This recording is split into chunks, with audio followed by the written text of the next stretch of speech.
Caption close. A teenage girl walks around the track of a park across the street from the Valero refinery by the Manchester neighbourhood in this 2014 photo. Manchester frequently is cited as one of the city's most disadvantaged neighbourhoods. AP photo/Pat Sullivan. A teenage girl walks around the track of a park across the street from the Valero refinery by the Manchester neighbourhood in this 2014 photo.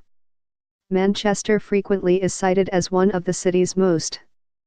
A mayoral task force is calling on the city to launch an early childhood education initiative and create a jobs program aimed at creating or improving the quality of 20,000 jobs within 4 years. The recommendations were contained in a report by the Baker Institute for Public Policy and the Kinder Institute for Urban Research released this week. The two think tanks provided research and support for the work of a 13-member equity task force Mayor Sylvester Turner had asked to help him examine an issue he came into office vowing to address.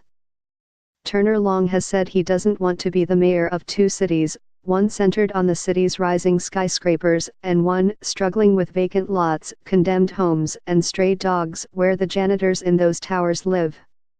Turner, through a spokesman, gave broad support to the group's message, but did not address the report's many recommendations, which include a call for all city workers to be paid $15 hourly and receive benefits, that city contractors and firms receiving city tax breaks be required to follow suit, hire locally and provide on-the-job training, or that the city find millions of dollars to offer early childhood education scholarships for low-income youth.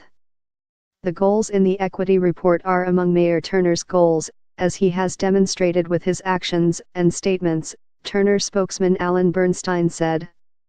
There are many ways to achieve a shared set of goals, and the city, with its limited resources, will do its creative best to follow the right path along with caring community partners such as the Kinder and Baker Institutes.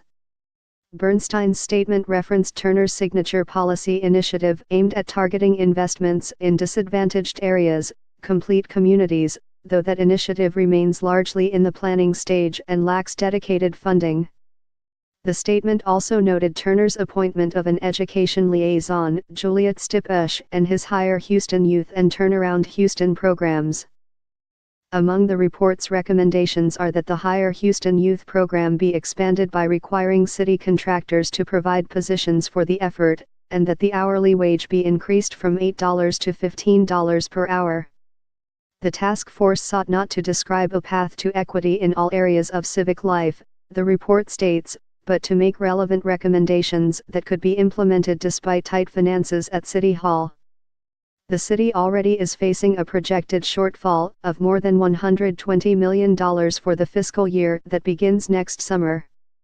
Still, some of the group's recommendations would necessitate new requirements, particularly on city contractors and businesses receiving subsidies or other preferential treatment from the city, sure to be controversial, while others would require significant investments.